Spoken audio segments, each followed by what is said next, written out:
1st, 2024, 2 o'clock Commissioners' Consent Agenda meeting. Let the record reflect that 4 of our commissioners are present. Commissioner Jordan, Commissioner Waldrop, Commissioner Kearns, and myself. Commissioner French is away on county business today, so he will not be here. I have received no written comment for today's agenda, so then next we're going to start with the pledge, and then we'll get to our open public forum. I pledge allegiance to the flag of the United States of America and to the republic for which it stands, one nation, under God, indivisible, with liberty and justice for all.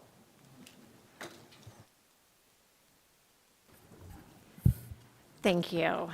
So we do have 8 people signed up for the open public forum today. And so with that, I am going to ask that each person come up. You'll have 2 minutes. I'm going to do the same rules as I did last time, that each person who wants to speak is the one who's speaking. We're not, as we say, bundling those today with having 8 people, and I want to make sure that we get to all 8. So with that, I'm going to have you just come down and state your name and address for the record, and then your 2 minutes will start after you state your name and address for the record. So first one is Jerry Ashby. Hi. Hi, my name is Jerry Ashby. I live at 6508 West Dahl. I need to preface that I'm here as a citizen, not as a Deer Park School Board member, position number 4. So as a citizen, I've been privy to conversations with our school bus drivers and a transportation committee where they talked about the safety of our roads in our district. They are narrow on certain roads. The asphalt is caving away on the sides, making heavy buses unsafe, especially in the wintertime. I am aware that buses are also parking in the middle of the road so that they can get students onto the bus and also to protect them from going into the ditch. I would like to ask the commission to have an interview with the bus superintendent, Carrie Littlefield, and assess and have maybe go and see for yourself. I think it'll be best suited that way. And then I know as budgets are with road constructions and that it'll have to fit itself within those constraints. But at least I'd like to get it on the docket for discussion and then prioritization. That's all I have. Thank you. Very good. Thank you. And I apologize for my appearance. I'm a farmer. I was actually running farm errands and just dropped off a baler. And so I came and said, hey, when do they meet? And they said 20 minutes from now. So thank you. Very good. Well, thank you very much for coming down. And our County Road Engineer, Matt Ziorkor, is right there behind you. And so we will make sure that he contacts you. Okay. Thank you. Thank you. Okay, next we have Mary Benham.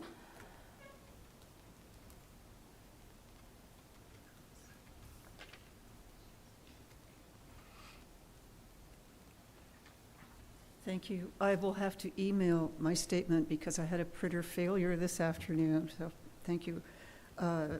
While the state filter grant is being written, as you know, Can I have you just state your name and address for the record? Mary Benham, 3616 North Dowdy Road, 99224. Thank you.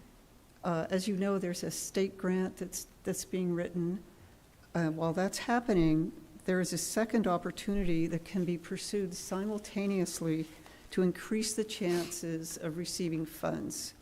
These grants are competitive, and I think that the idea of working on a second grant could be explored. In February of 2023, the federal government announced a $2 billion effort to combat emerging contaminants, such as PFAS. This emerging contaminants grant is to help owners of private wells address PFAS contamination, which includes testing and removal. To apply for the EPA's EC grant, states, in other words, the state of Washington, must develop a work plan with communities and grantees and submit their application. The EPA's regional offices approve applications and award funding. Many of us believe funding for well filters is more realistic and feasible than removing water from the Spokane River and piping it to West Plains rural homes. We're not in the priority growth area. We're not zoned for water and sewer. Therefore, in conjunction with the grant currently being applied for, we urge the board to form a collaborative group, maybe including the health department, to develop a West Plains PFAS remediation work plan and go forward with a state entity, perhaps the State Department of Health, to apply for this EPA EC Emerging Contaminants grant. There are knowledgeable community volunteers who can join with the group. For EC grant details, I've given you the website that links directly to this grant and explains how to apply in detail. Oh, no. Your time is up. All right, So, you'll get the email. There's, thank you. thank you. And we will look for that. You can send it to the clerk of the board, and she'll make sure it gets distributed to all the commissioners. Next, I have Julia McHugh.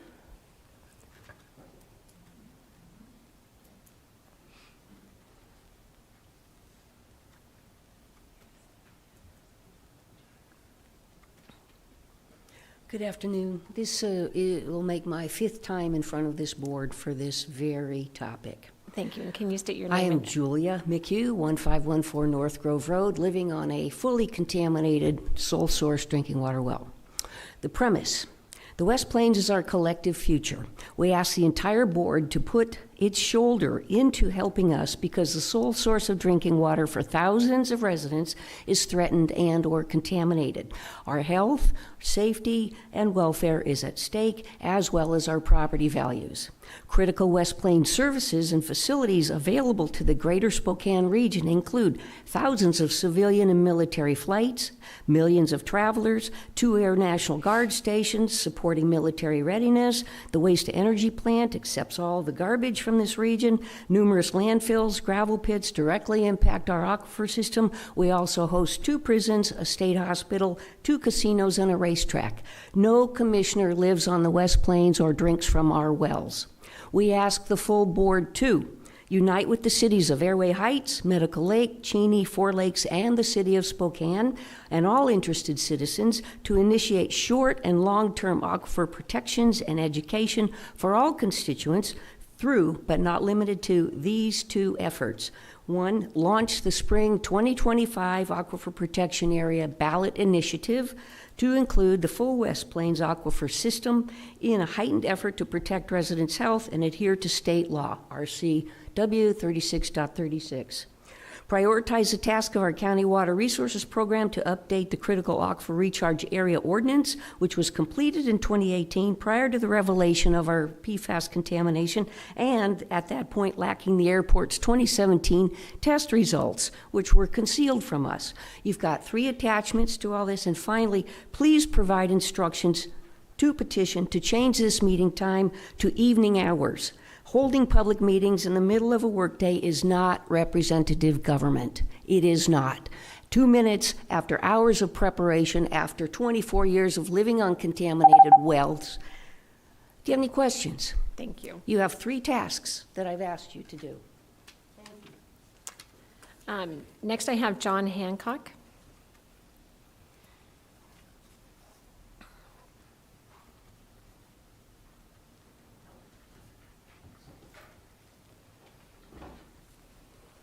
I'm John Hancock. I live at 3721 North Garfield Road, Spokane 99224. The 5-member commission is designed to allow more collaborative leadership among you and to aid harmony and cohesion for all your work and that of county government overall. We're glad for the public records access we Washingtonians now enjoy. I think furtive activities of one-man plans have hurt us. PFAS solutions require maximum transparency and harmony among you. Our own grants research shows a lot of federal money flowing towards PFAS communities across the country. Because the topic is so new and the needs are so great and so urgent, we ask for your serious group attention to the opportunities. Set aside rivalries, please. Use expertise sincerely wherever you find it in existing staff. Spokane should always be at the front of the line for funding, not because of imagined influence, but because our plans are sound and thorough and creative. The Coalition and the Palisades groups have established significant working relationships with Fairchild, Washington Ecology, Washington Health, and EPA Region 10, plus similar grassroots organizations in PFAS-affected neighborhoods across the country. We can quickly extrapolate the current well test data and the costs of home filter systems if we work together. These are not frivolous needs. Many neighbors want more information about Mr. French's filter plan before they're comfortable giving up their own confidential information. We know how touchy the feds are about this. Mishandling of that information by any of us can doom otherwise well-intentioned planning. Technical answers to written inquiries have not been provided. The Coalition's appeal for government action, step 1, is simple: a well test for everybody who wants one and a filter for everybody who needs one. I've been reviewing the grant proposal that we believe Mr. French is working on, and it's complicated. And I think it requires a partnership with a community-based organization. Thank you. Thank you. Yes, 1 second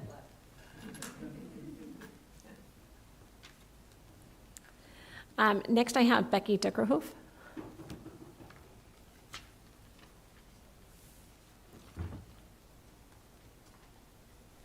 Becky Dickerhoff, Spokane City. Last Wednesday, the U.S. Senate Committee on the Budget held a hearing on the costs of inaction, economic risks from housing unaffordability. Several experts testified. Among them was Greta Harris, President and CEO of Better Housing Coalition. I would like to read from her testimony today. America stands at a critical juncture. The lack of affordable housing is not just a challenge for lower-income families, it is a systemic issue affecting nearly every facet of our society and economy. And the consequences of inaction ripple far beyond the housing market. As housing costs outpace wages, today more than 10 million Americans spend over half of their income on housing, leaving little for essentials like food, healthcare, and education. This suppresses consumer demand and hampers economic growth. Businesses in both urban and rural communities struggle to attract and retain talent because workers can't afford to live nearby, thereby stifling business expansion, innovation, and productivity. The societal costs of unstable housing are also severe. Studies show that housing instability is linked to worse health outcomes, increased mental health issues, and lower learning achievement for children. Families forced to move frequently disrupt their children's education, which has long-term consequences for the development and future economic mobility success. Moreover, the brunt of this crisis falls hardest on vulnerable populations, people of color, single parents, veterans, and the elderly. For communities of color, this crisis deepens the racial wealth gap, perpetuating cycles of poverty and homelessness. A growing manifestations of this crisis comes at a steep social and economic cost. A 2019 study found that homelessness costs taxpayers upwards of $35,000 per person per year, while providing permanent supportive housing costs significantly less as a more humane solution. The longer we wait to address this crisis, the more costly it becomes. The question is not whether we can afford to act, but whether we can afford not to. We have the tools to address this crisis, but we need the political will to use them. I am here today to ask the county commissioners to enact what is commonly referred to as a 1590 tax. Thank you. Next, I have Laura Ackerman. Good afternoon. I'm Laura Ackerman, 3118 South Windsor Road. I have lived on the West Plains for 26 years. I recently read the press release that Mr. French said of that came out September 17th, and I was curious about the grant that he was talking to. I looked all over the EPA website regarding grants. I couldn't find the exact one. I think I may have found it. It may be the Inflation Reduction Community Change Grant, but I had to call the EPA twice to talk to them to figure out what the heck of a grant he was talking about. I asked in an email to Mr. French's assistant, what is the new grant from the EPA? Is there a link to the EPA so I can look at the grant? Who in the county would be writing the grant and when? I got no response to those questions. I got an automatic reply that says, because I've had my well tested twice, Your first and last name. This is the information that we need for a filter. The address of the impacted property, a copy of the confirmed PFAS test, well information that you received when your well was initially drilled. The information should have the size of the pipe and pump motor. Well, in doing research and talking to others with filters, the size of the well being drilled and the size of the pipe and the pump motor is irrelevant in terms of a filter. Many well owners don't even know the answer to those questions. This just seems like a re-election campaign stunt by Mr. French. Having people send details via email is public record. Having your well poisoned is a very personal thing, and those details need to be guarded by the county.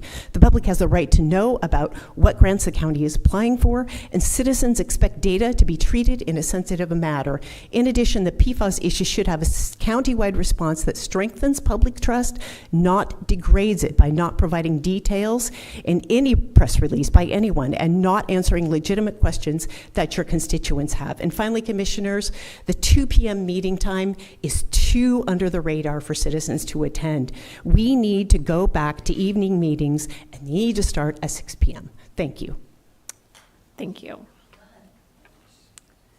Next, I have Mary Ellen Gaffney Brown. Good afternoon, Commissioners. Many of you don't know me. My name is Mary Ellen Gaffney Brown. I live at 907 East 8th Avenue in the city of Spokane. I'm here today because I'm also a member of the county.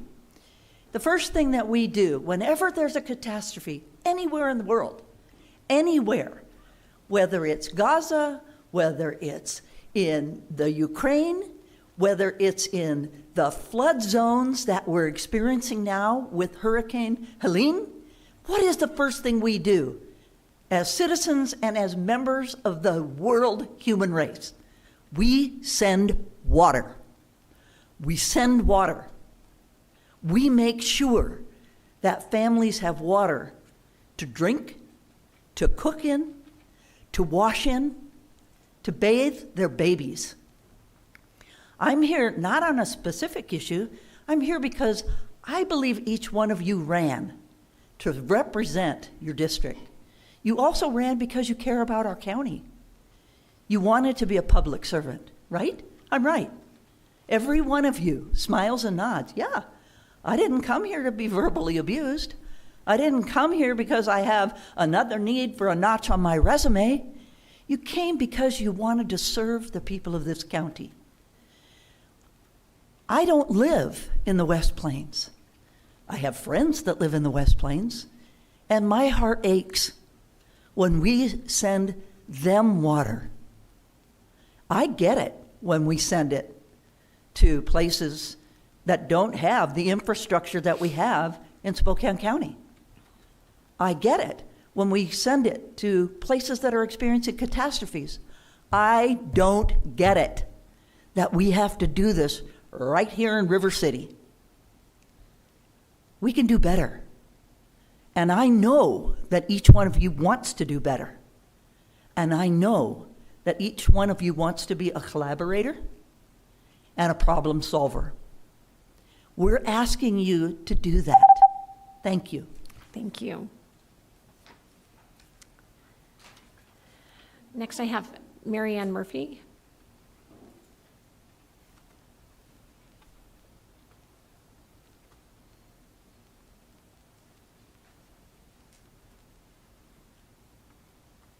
Hi, good afternoon. I'm Mary Ann Murphy, 1950 West Clark in Spokane City. And some of what I had to say has really been said more eloquently already. But I do have some questions about the procedure here at this meeting. I've been attending for the last several months, and I was really disconcerted a couple weeks ago when Commissioner French announced that he had this press release about a possible solution for the West Plains. It sounded like he had it all locked up, and we were all excited about that. And then Ms. Sullivan did some research and looked everywhere in public records. So she came back last week and asked, where do I find this press release? And no one answered her. And another thing that happened last week was that a number of people had come to testify from the West Plains, and they had planned to donate their time to Mr. Hancock, who is obviously an articulate speaker, and I had seen people donate their time before and thought, what a good idea, especially when you're dealing with a very complex subject, to let someone speak for a longer period of time. And you said, Madam Chair, that you have to make prior arrangements. And so my question for you here today is, how would you make a prior arrangement? I mean, what is the process for doing that? I think that some of these things set up an adversarial air, and they really aren't necessary to be so formal, as I agree with everybody who has said today that the time is now for us all to come together about this PFAS crisis. Thank you. Thank so you. How would one, how would one So I will just get prior? Yeah, as if you're done, then I will just state that I believe that our information says that it is at the discretion of the chair. Mm-hmm. And last week that we had several people wanting to testify, and I wanted to make sure that I gave ample time. And there was not enough time ahead of the meeting to know who wanted to share or not. Mm-hmm. And so that's why I made the decision. And again, that's the prerogative of the chair. I see. Well, you usually are very good communicator. No, I try to make it happen as best I can. So yes, so in the future, when we have several people that are here to testify beyond our 15 minutes, it is up to the chair. I have looked down at my fellow commissioners last week as well as this week to say we have this many.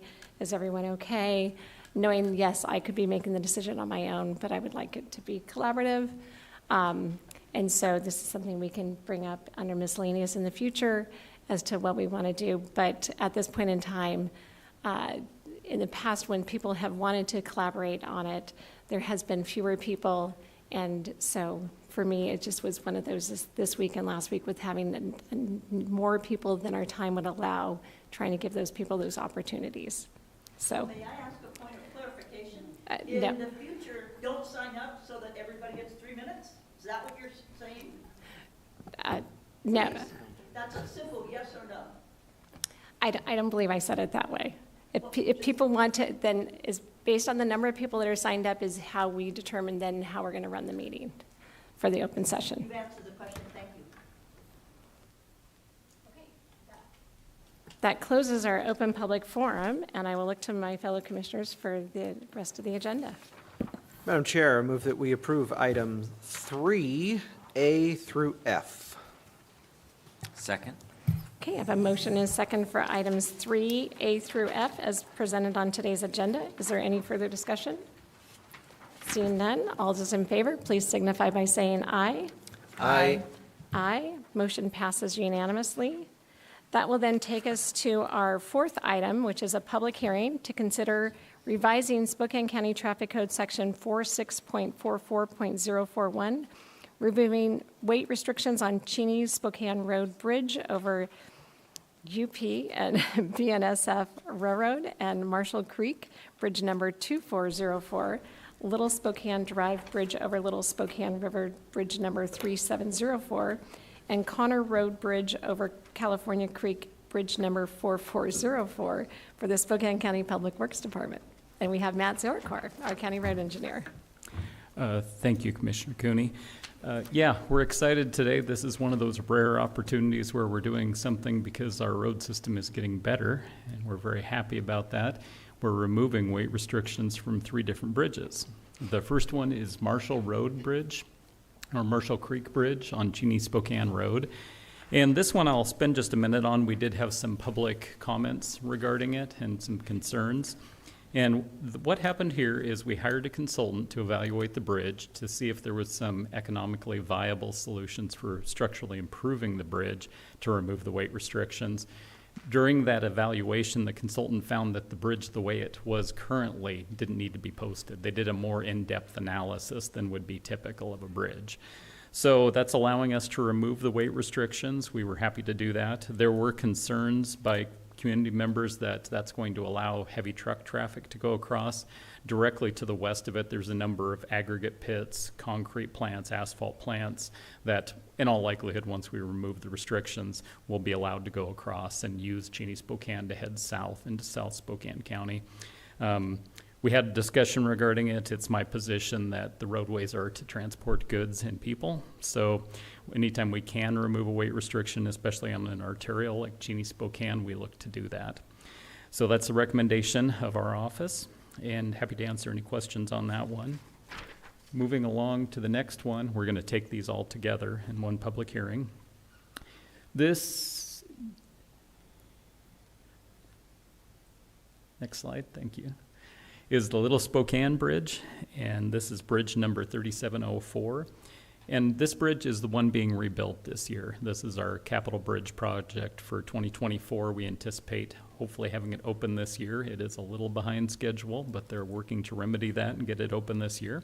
So once the bridge is open, obviously it won't have weight restrictions anymore. Next slide, please. This last one is Connor Road Bridge. This is down in the Valley Ford area in South Spokane County, and I want to showcase this one a little bit too. This was a bridge that was replaced by our own county bridge crew, and we just got the numbers back on what it cost to do that work, and we were $331,000 to do it ourselves. And if we contract this work, it would have been $800,000 to $900,000. So that was a significant cost savings by having our crews perform the work. They do a really great job, very talented crew members. And even looking to expand that effort going into the future, because there's a lot of need that we've discussed before regarding large diameter culverts and short span bridges where we aren't eligible for federal funds, and it's a really nice opportunity to put our crews to work doing that and saving a lot of county dollars. Happy to answer any questions. Are there any questions for Mr. Zarador? Okay. Oh, Commissioner Waldron.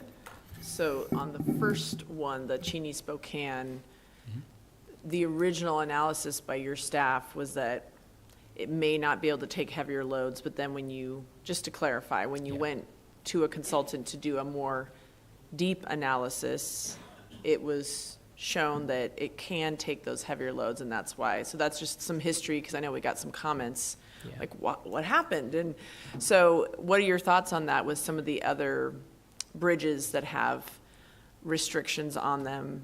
You know, do you think that there are others like this that could be lifted just because of a deeper analysis?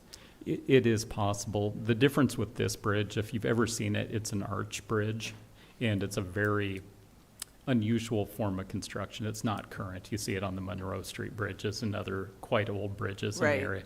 And the modeling effort that goes into those, they actually built a model of the bridge, or the consultant did, instead of doing more of a superficial look at the superstructure. And when you do that more in-depth look, they get a more refined answer, more appropriate answer. So it is possible. It would be more likely in bridges that aren't conventional in how they were built.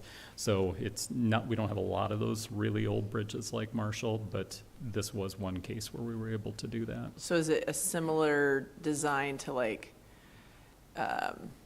the bridge that goes over in the city of Spokane that goes over Mission by Mission Park, and it's more of an arched bridge, and those tend to last a lot longer and have like a stronger design to them. Is that similar? Yeah, it is similar. You know, the Post Street Bridge and the Right. Monroe Street Bridge, Right. and a lot of our turn-of-the-century bridges were built that way. And I mean, you see it when they rebuild them, one, to keep the character, but also due to the strength. They do last a very long time. Normally, they leave the arches and just build back up from the existing arches, even when they totally rehabilitate the bridge. Great. So older sometimes is better. It's, well, look at Roman arches. They last a really long time. Thank you. You bet. Thank you. Okay, any other questions? Okay. This is a public hearing item, so I will open up the public hearing, for item number 4A. We did receive some written testimony as well as I do have Lunell Height, if you want to come down and testify. And please just state your name and address for the record, and you'll have 3 minutes. Thank you. My name is Lunell Hott, not to be confused with Chicken Little. But I want to talk about the Marshall Bridge. That's my neighborhood bridge, and I would like greater clarification. Much as I respect the structural engineers, I would like greater clarification about. So the staff said it wasn't able to take that weight, and now it is with further investigation. What bothers me about it is that I frequently am on the Fish Lake Trail, and stuff comes down from the bridge. And also on the sides of the bridge, there are long metal panels that are kind of screwed into the side of the bridge. It's not a confidence builder when you see that. So my concern is with these patches, my concern is with the weight of the vehicles, the vibration, what's going to happen to that. Those of us who lived through the Tacoma Narrows situation kind of know. And I'm sure that structural engineers have all of this figured out. The concern at this point, I'm on the Cheney-Spokane Road, 7802 South Cheney-Spokane Road. I think I forgot that. But we have very limited evacuation options. And we've had 3 evacuations in the last 2 years. And it's disquieting to not be confident that we'll be able to get out, and especially with the amount of urban that's happening within the city of Spokane. So it's just sort of like, promise me this is going to be okay, because I think it's problematic. Those large trucks are already using the Cheney-Spokane Road. There's nothing to stop them, and some do and some don't. So we know what it's like when they're on those bridges. Thank you so much. Thank you. And as you heard Mr. Zarecor speak earlier, I'm sure we will have him reach out to you so that way you can gain that confidence. Is there anyone else who would like to testify on item number 4A on today's agenda? Okay, this is my third and final call for anyone wishing to testify on item number 4A. I will then close the public hearing and look to my fellow commissioners. Madam Chair, move to approve public hearing item number 4A as presented by staff. Second. I have a motion and a second for item number 4A. All those in favor, please signify by saying aye. Aye. Aye. Aye. Motion passes unanimously. That takes us to the end of our meeting today. Mr. Simmons and Mr. Anderson? Yes, Commissioner, I've got one executive session item. It is acquisition lease of real estate under RCW 4230 110 1B. That'll include the commissioners, Chris Anderson, myself, Jeff McMorris, and Randy Bischoff. And that'll be 10 minutes and no action expected. Okay. Okay, so we are going to go into executive session for the reason just stated. It will be for 10 minutes. We will give ourselves about a couple of minutes to let everyone clear out of the room. We will just stay here today for that executive session. We don't have anyone who will be attending on Zoom. Okay? So once that executive session is ended, since there is no action anticipated to be taken, we will adjourn our meeting for the day and see you all next week. Thank you all very much.